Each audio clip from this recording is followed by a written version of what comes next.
I'm a jungler in the professional esports scene. After my team went 2 years without a championship, the owner sold us off. The new owner is the guy who used to live next door. He was also my first love. We had a bad breakup. He hates my guts. I was planning to transfer so I could keep competing and earning money. But he cornered me and demanded, his voice sharp, trying to run the second you see me? Do you hate me that much? I never thought I'd see George again. And, of course, he just had to be my new boss. He trapped me in a bathroom stall, snatched the phone out of my hand, and saw my chat with another team's manager. KC Manager Davis, I'm very impressed with you. Your talent shouldn't be wasted. If you come to our team, a spot on the starting roster is guaranteed. George leaned in closer, tilting my chin up. Ryan, he growled, trying to run the second you see me? Do you hate me that much? I turned my head away, avoiding his gaze. I was afraid you wouldn't want to see me, I mumbled. George scoffed. You're right, I don't. But I'm not about to let you get what you want. My head snapped back toward him. What's that supposed to mean? The transfer fee is $50 million. George placed my phone back in my palm. If Manager Davis can afford that, I'll let you go. No player in the history of the league has ever had a transfer fee of over $50 million. He was making it clear he wouldn't let me leave. Even for a star player like me with commercial value and a large fan base, my performance had been garbage for the past 2 years. Plus, the pro scene cycles through players fast. There's never a shortage of skilled or handsome players on the stage. At most, I was worth $10 million. That's the price Mr. Davis had offered. Since I couldn't leave, I had to stay. But I never expected George to hate me this much. Right before the spring season started, he benched me. And the new jungler taking my spot was someone George brought with him. I'd been playing for 3 years and had never once been on the bench. My fans were furious, trashing the management and the coach online. After calming them down, I knocked on the door to George's office. I looked him in the eye and argued my case. Why can't I play? In esports, skill is what matters. I don't think I'm any worse than Edward. Edward was the new jungler. George leaned back in his chair, glancing up at me, his expression blank. Your best result in the last 2 years was 3rd place. Edward might be a rookie, but he's young, he's aggressive, and his mechanics are solid. What makes you think you're better than him? Why emphasize the young part? Then again, he was right. I'm 21 now, which is practically ancient in esports. He's a rookie. Does he have any real game experience? I retorted, unconvinced. He'll get experience once he's on stage. George, if you're not going to let me play, why are you blocking my transfer? I yelled. George looked perfectly calm. What do you think? I asked with a bitter smile. Are you trying to get back at me? Just then, there was a knock on the office door. Edward peeked his head in. George, I think the water heater in my room is broken. Can you come take a look? George's expression softened instantly, and he stood up without a second's hesitation. Outside the office, I heard Edward talking to him in a sweet, almost whiny voice. I'm not used to the food here. I want a steak. Will you make one for me? George's tone was indulgent. Sure. He used to talk to me in that same tone, like he could put up with all my bad moods. I stood there in the office, feeling completely out of place. Is that his new boyfriend? If he has a new boyfriend, why is he still coming after me so hard? I moved in next door to George when I was 8. I was the new kid and didn't know anyone, so some of the bigger kids in the neighborhood started picking on me. George stood up for me and chased them away. We were both from single-parent homes, raised by our moms. He was 2 years older than me, so I called him George, and I called him that for 10 years. He was the perfect kid everyone's parents talked about, good at everything. I was a troublemaker who loved to goof off. He looked out for me and I liked having him around. But I hated studying, which was a constant headache for him. I don't know when it happened, but my feelings for him changed. He wasn't just the boy next door anymore. I stopped calling him by his first name and started using his full name. I got possessive. I wanted to hug him, to kiss him. Every time someone confessed to him, I'd get angry. During my senior year of high school, he not only got into a top university but also won all sorts of competitions. Meanwhile, I was still skipping class to play video games. I slowly realized the gap between us was getting wider and wider. So, I decided to start studying seriously. George tutored me every weekend. Whenever I'd get sleepy and want to give up, he'd lean in and pinch my cheek. If you get a high enough score on your SATs to get into a decent college, we'll be together. My eyes went wide as I stared at him in a panic. Ryan, I accidentally saw your phone's search history. Guys can be together. It hit me then that I'd forgotten to lock my phone while I was studying. And I'd searched for a lot of random, embarrassing stuff. Is it normal for a guy to want to kiss and hug another guy? What do I do if I want to kiss the boy next door? Can two men be in a relationship? After that, I was more motivated than ever. But I was a hopeless case, just not cut out for academics. I was too far behind, and my SAT scores weren't high enough. But on my 18th birthday, George got together with me anyway. I hugged him excitedly, telling him I was the luckiest person in the world. He pulled me into his arms and kissed me. The summer after graduation was the happiest time of my life. George and I were inseparable. We did everything together. I thought we had a long future ahead of us. But that short, happy summer turned out to be the entire length of our relationship. George's mom found out about us. To this day, I still don't understand how. We were so careful, so secretive. She got on her knees, crying and begging me to break up with him. She told me that George's biological father wanted him to formally join his family. She grabbed my hand, pleading with me. Because of me, he's been called a bastard his whole life. His father can give him a better life, help him avoid so many struggles. But if he finds out George is gay, do you think he'll still be willing to send him abroad to study? You didn't know, did you? George has a great opportunity to be an exchange student, but he's turning it down for you. George had never mentioned anything about going abroad. That day, I made up an excuse to cancel my date with him. I went home, completely devastated, only to find my mother having a breakdown. She looked at me in shock, quickly wiping away her tears and trying to hide a medical report. It turned out she was seriously ill and had been hiding it from me. In that moment, I accepted my fate. The next day, I broke up with George. George, let's break up. I've been thinking, and guys being with guys is just disgusting. And I don't want to be the one on the bottom. He looked at me with total disbelief and tried to talk to me every day. I asked a female friend to pretend to be my girlfriend. I held her hand in front of George, smiling and saying, "Your hands are so soft, not like a guy's. Those are so rough." Out of the corner of my eye, I saw the hurt and confusion on George's face. Then, he turned and walked away without a second glance. That was the last time I saw him. The image of his back as he walked away has haunted my dreams for years. After that, my mom and I sold our house and moved to a big city for her treatment. But fate had other plans. Someone found me, said he was a manager for a professional esports team, and invited me to join their academy. I became a pro player. In my debut year, I won 2 championships and an FMVP award, gaining tons of fans. But my career was like a flash in the pan. The next 2 years were mediocre with no major wins. I left George's office in a daze. Being benched meant no prize money.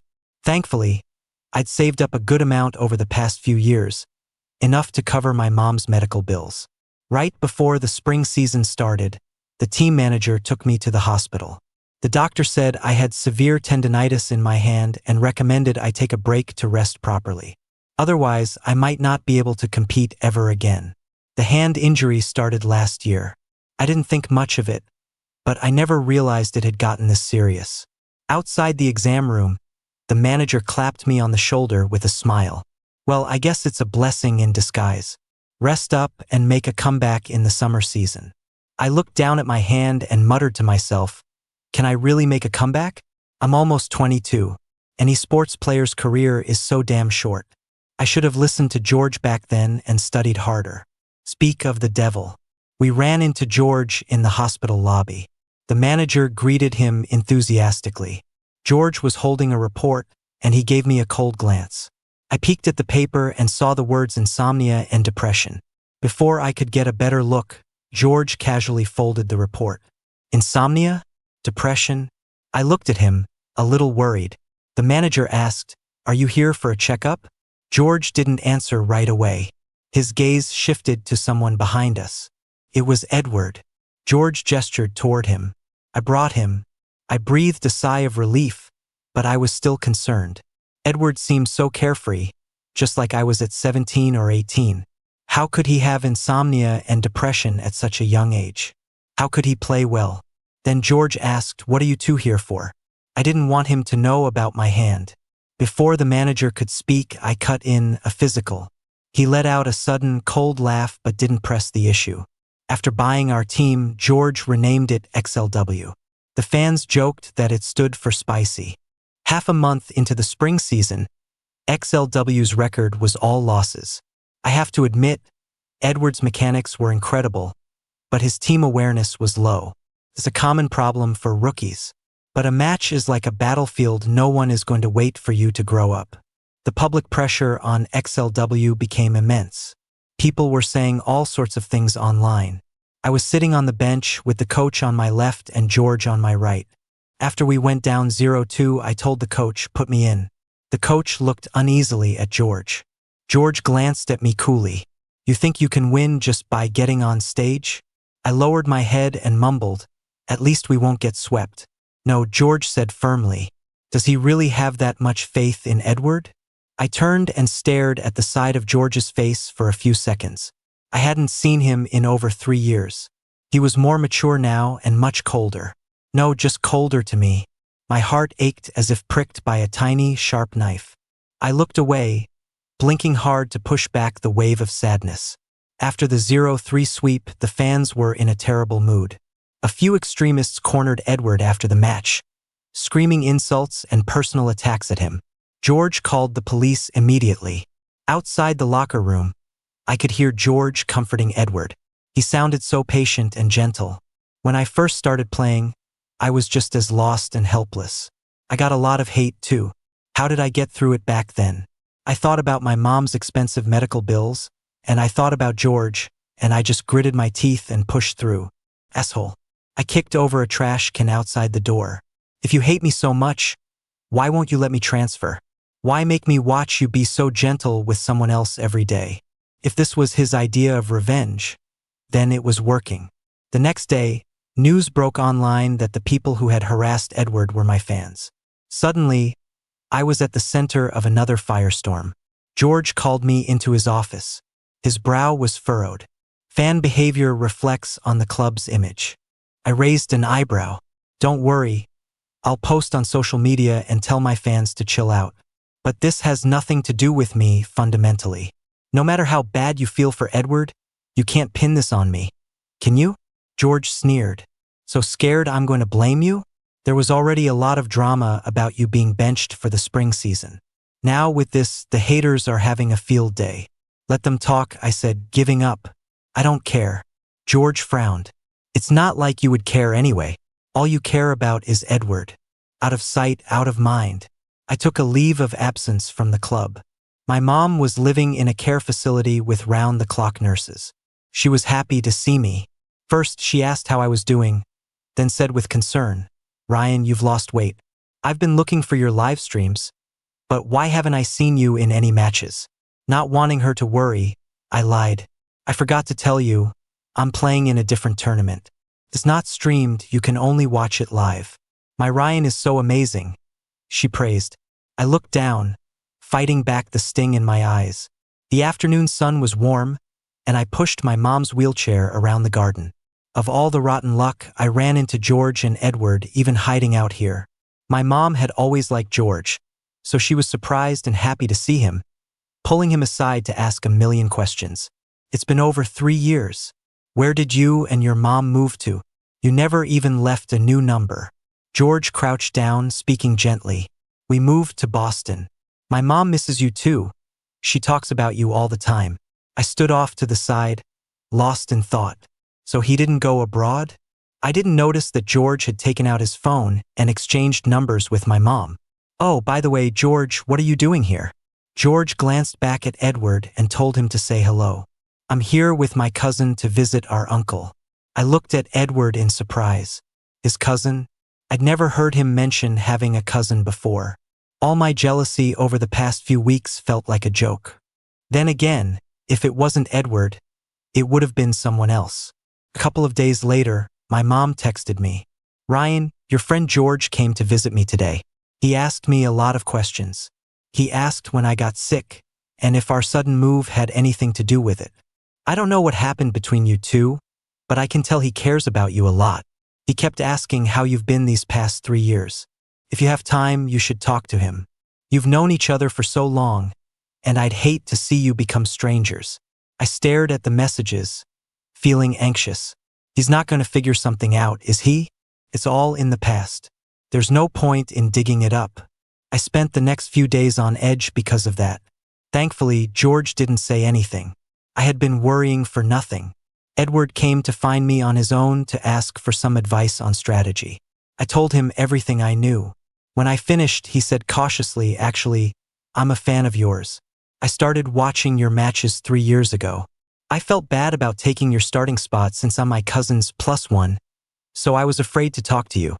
To be honest, I think you're a better player than me, but my cousin insisted I play. He said your hand is injured and you need to rest for a while." Hearing that, my eyes widened, and I forgot to breathe. Cleared my throat. "Are you saying George knows about my hand injury?" Edward seemed to realize he'd said too much. He mumbled something about having to get back to training and practically fled.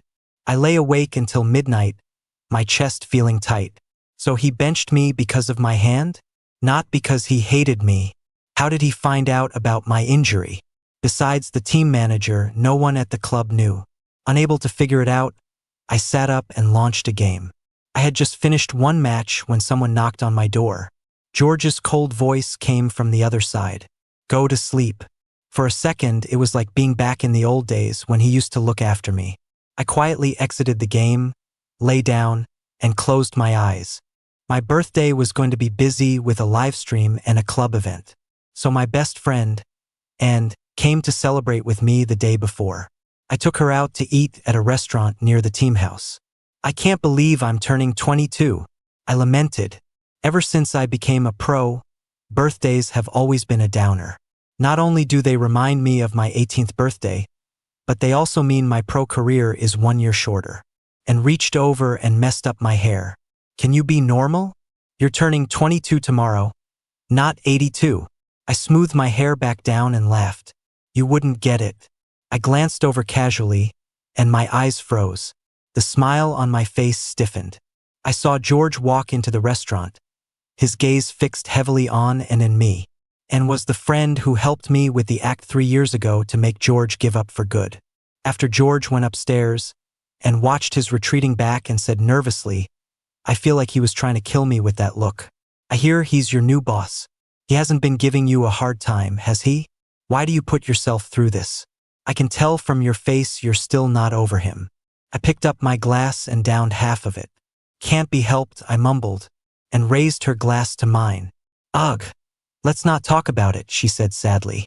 In a way, we were in the same boat. Her love life was a complete mess. Too. She was in love with her deskmate, who was also a girl. Holding my hand back then was also her way of testing her deskmate's reaction. It didn't work. That day, we both ended up crying our eyes out on the side of the road.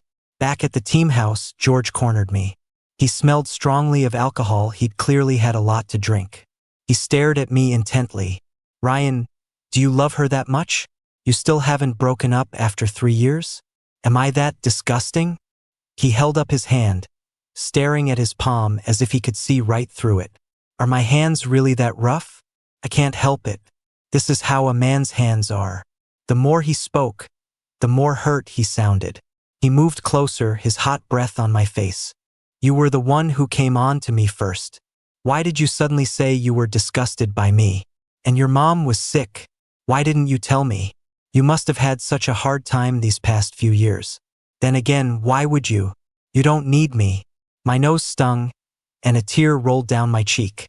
I heard the sound of a chair scraping in the training room. They were probably done with practice. I quickly helped George into the elevator and up to the top floor, guiding him into his room. He wouldn't let go of my hand. Suddenly, he glanced at his phone. It's midnight. Happy birthday, Ryan. After saying that, he closed his eyes and fell asleep. He hates me this much, but he still remembered to wish me a happy birthday? I sat in his room for a long time. George wasn't sleeping well. He was frowning and talking in his sleep. The moment my hand touched his face, I heard him mumble, "Why did you leave me?" My heart ached. I couldn't listen anymore. I shot up, ready to flee, but I knocked something off the coffee table. I picked it up. It was a pill bottle. On a strange impulse, I took a picture of it. I didn't sleep at all that night. I looked up the medication. It was for depression and insomnia. Was it because of me? It seemed like he just didn't want me to know about that medical report, so he pretended it was Edward's. The next day, when George saw me, he acted like nothing had happened. His expression was as cold as ever. He must have forgotten what he said last night. I breathed a sigh of relief. After my birthday fan event stream ended, my teammates walked in singing happy birthday and carrying a cake. George was with them. I suddenly remembered my 18th birthday. He had shown up with a bouquet of flowers and a cake, a look of fond exasperation on his face as he said, "Ryan, even though you didn't meet the requirement, I'll still be with you, seeing as how much you like me." 3 years later, he was celebrating my birthday with me again. But we were like strangers. A wave of sadness washed over me. Urged on by my teammates, I blew out the candles and made a wish. I made 3 wishes. I wished for my mom to be healthy and happy, and to live a long life. I wished for George to have nothing but success and a good night's sleep every night.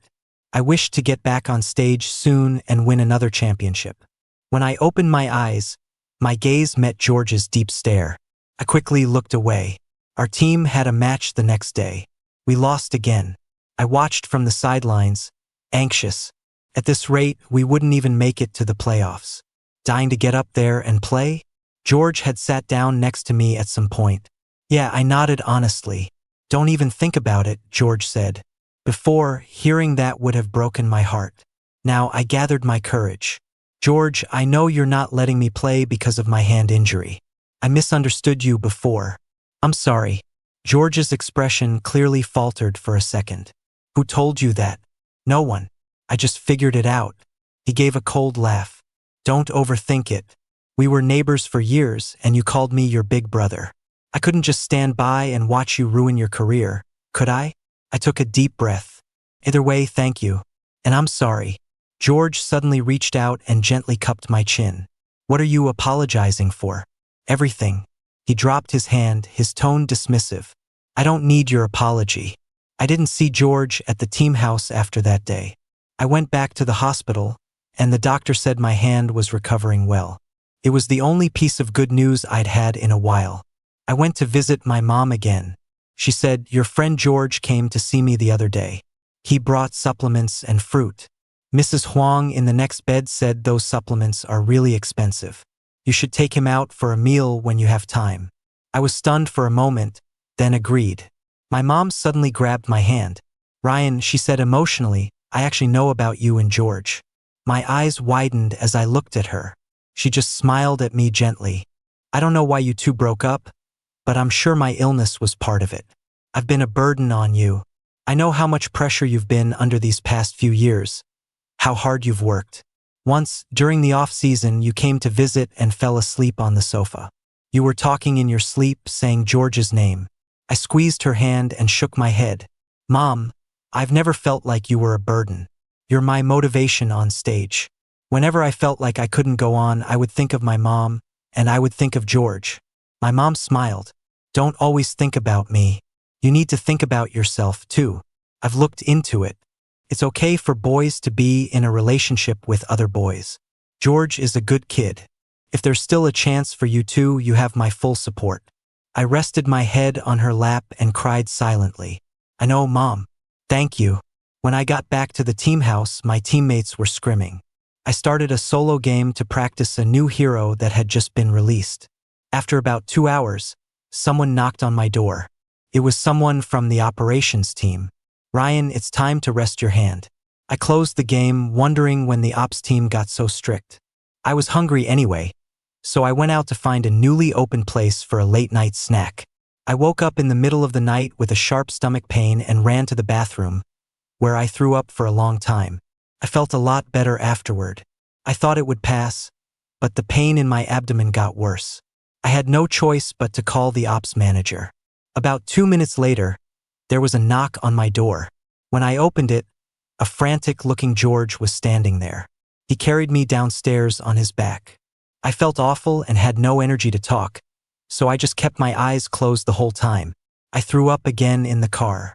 Worried about the smell, I whispered to George, who was sitting next to me, "George, maybe you should sit in the front?" He opened a bottle of water and handed it to me. "Stop being so dramatic," he said gruffly. "Is there any pathetic state I haven't seen you in since we were kids?" I had no response. I leaned back against the seat with my eyes closed. Suddenly, I heard George say, "If you're not feeling well, you can lean on my shoulder. When you're weak, you don't overthink things." I followed my heart and tilted my head to rest on his shoulder. The next time I woke up, I was in a hospital bed with an 4 in my arm. George was sitting in a chair, arms crossed, watching me. Food poisoning.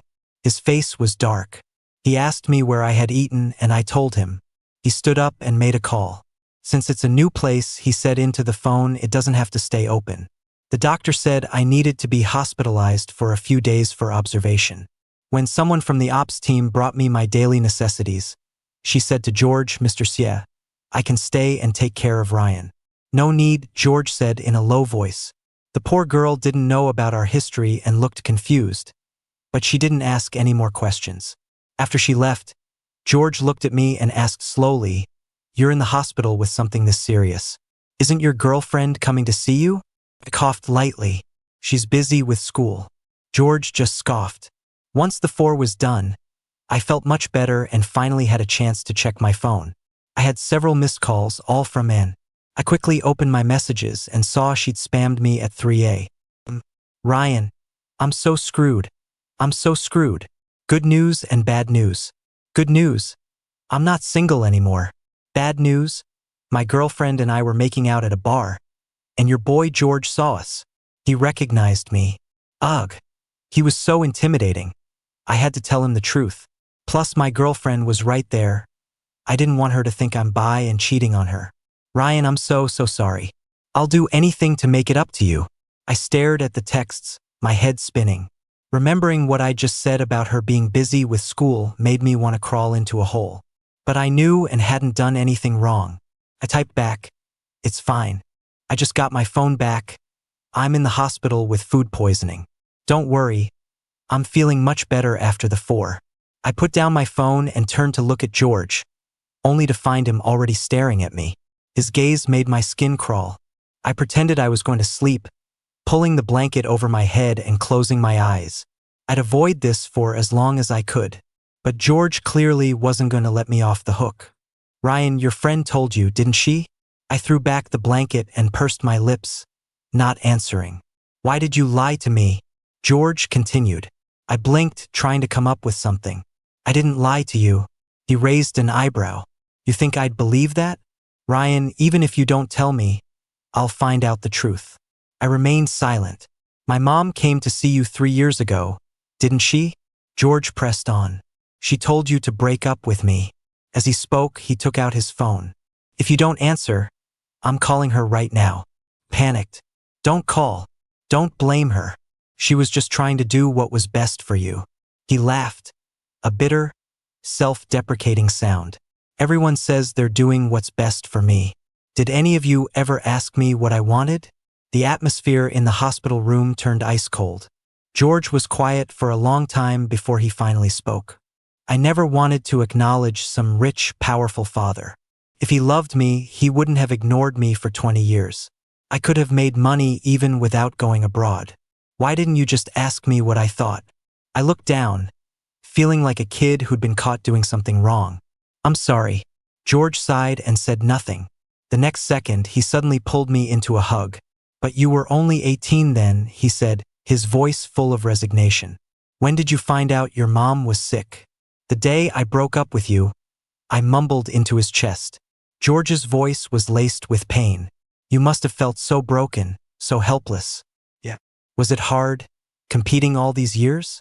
No. Did you ever think about me? I did. How much? Every day. Do you still like me? I do. I was so dazed from his embrace that I just answered whatever he asked. When I realized what I just said, I was filled with regret. Thankfully, George didn't press the issue. But when he let me go, I could tell he was in a much better mood. George took care of me in the hospital until I was discharged. During that time, he would work from my room. The atmosphere between us was awkward and strange. Before I left, the doctor reminded me to get more exercise. Young man, you're not in good shape. People in your profession often eat takeout, sit for long periods, and have irregular sleep schedules. You can't keep going on like this. George listened intently beside me, occasionally typing notes into his phone. After I was discharged, George got busy again. Edward told me he also owned a tech company. Our team wasn't his whole life. I wasn't surprised. George had always been brilliant, but even though he wasn't physically around, his presence was strongly felt. He strictly controlled how much time I spent gaming. I seriously suspected he had an alt account permanently camped out in my live stream. The number of times I could order takeout was also limited. I had to eat at the team cafeteria. I couldn't stay up past midnight. And every afternoon, the ops manager would drag me out to play badminton. It was all so familiar, like I was back in the old days, and I loved it, but a part of me was always worried. If George's mom found out we were in contact again, she'd probably blame me. The team finished in the top 10 in the spring season. Considering our performance over the past 2 years, it wasn't a surprise. The day we were eliminated, George came to the club. He wasn't angry. He just told us to try harder next season. Then the club went on a 10-day break. My mom went on a trip with Mrs. Huang from the care facility. I had nothing to do, so I stayed at the team house. Kai, the ADC from the neighboring KC team, invited me to duo queue. We had met during our academy days and had stayed good friends over the years. Ryan, gimme red buff. I leaned back lazily in my chair, maneuvering my hero. Go get it, I said flatly. Kai got ganked under his tower by the enemy top laner and yelled, Ryan, save me. Coming. I took out the enemy top laner. That's my boy, Kai praised. We played several games. While we were queuing up for another, there was a knock on my door. George stood outside. Playing games? Yeah. Can I join? I was so surprised I didn't answer right away. Or do you think I'm bad? George asked. Get online, I said. George was in Diamond while Kai and I were at the highest rank, Challenger. I told Kai, hey man, something came up. I gotta go. I switched to my Smurf account and duoed with George. I had always wanted to play with him, but he was always too busy. So his skills were just average and he could only play simple heroes. I didn't expect that after 3 years, he hadn't improved at all. In our first game, George's Ashe died 7 times. I couldn't help but laugh after the match. You're making fun of me, George said flatly. In the next champion select, I said, you play support. I'll play ADC. George obediently picked Yumi. I picked Vayne and he followed me around the whole game. I was unusually talkative, feeling relaxed for the first time in a long time. We duoed for 10 games and won every single one. Afterward, George praised me, you're amazing, Ryan. Hearing him use that familiar, affectionate tone made my ears burn, and I awkwardly looked away. The cafeteria staff at the club was also on vacation. George took me out to eat. After dinner, we walked back to the team house. I suddenly said, George, can you tell me about your past 3 years? We found a bench by the river, enjoying the evening breeze. He began slowly, my mom and I moved. I didn't go abroad, and I didn't formally join my father's family. Besides studying, I started my own business. I failed several times, but I got lucky, and that's how I got to where I am now. George made it sound so simple, but I knew he must have gone through a lot. Ryan, I hated you and I blamed you for these past 3 years, but I never forgot you. My nose stung, and I felt like crying again. George affectionately ruffled the back of my hair. Ryan, let's get back together. Don't worry about my mom. I've already talked to her. He touched his forehead to mine. I tilted my head up and kissed his lips, letting my actions speak for me. My heart and soul began to tremble. This was the person I had dreamt of day and night. In an instant, George pulled me into a tight embrace, kissing me back fiercely. Everyone on the team had gone home, so it was just George and me at the club. After a shower, I grabbed my pillow and knocked on George's door. When he opened it, he was toweling his hair dry. He raised an eyebrow. "If you hadn't come up, I was about to come down and find you." I lay down on George's bed, staring blankly at the pill bottle on the coffee table. George got into bed and pulled me into his arms, as if it were the most natural thing in the world. "Don't worry. With you here, I won't have insomnia or depression anymore." I looked up at him, uncertain. "Really?" He leaned down and kissed my lips. "Yeah. You're the best medicine." I returned his kiss, and in the space between them, I finally said what I'd wanted to say since we first saw each other again. "George, I missed you so much." We had missed 3 years of each other's lives. There was so much to say, so many questions to ask. It wasn't until the sun was about to rise that we finally fell asleep in each other's arms. Before we drifted off, George held me by the waist and mumbled, "You used to laugh all the time. You were always so carefree. You've shouldered so much alone these past 3 years. You have me now. You can be as carefree as you used to be." Getting back together with George was something I didn't even dare to dream about. The next time I went to see my mom at the care facility, I told her what happened. She took my hand, tears of joy in her eyes. "I'm so happy for you." After that, George started coming with me to visit her. After the spring season came the summer season. My hand was fully recovered. After getting confirmation from the doctor that I was cleared to play, George put me back in the game. Our original top laner had transferred out. On the advice of the coach and staff, Edward switched roles from jungler to top laner. To everyone's surprise, the change worked wonders. George was in the audience for every single one of my matches. Afterward, he would massage my hand. He'd praise me when we won and encourage me when we lost. This was everything I had yearned for over the past 3 years. In the summer season, our team made it to the semifinals. George gave every player a bonus. We're a newly formed roster. Making it to the top 4 is already fantastic. There are 2 more tournaments left this year with big prize pools. Let's give it our all. I rested my chin on my hand, watching George speak on stage.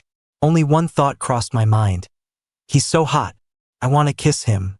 After the meeting, I was a little hungry. I decided to bring up the past, saying in a playfully sarcastic tone, "George, I want you to make me a steak, too." He took me to the club's kitchen and pan-seared a steak for me. "Ryan, I'm sorry. You must have been so upset back then." Seeing him apologize so sincerely made me regret my earlier comment. I gave him a hug. "I was so jealous," I admitted honestly. "But you don't have to apologize to me. In your eyes back then, I was a heartless jerk who used you and threw you away. It's a good thing you didn't just beat me up." My words made George laugh and he ruffled my hair. "Hurry up and eat. I'll make you steak whenever you want from now on." I tilted my head up and kissed his lips. Just then, the kitchen door was pushed open from the outside. I turned to see Edward staring at us, his jaw on the floor.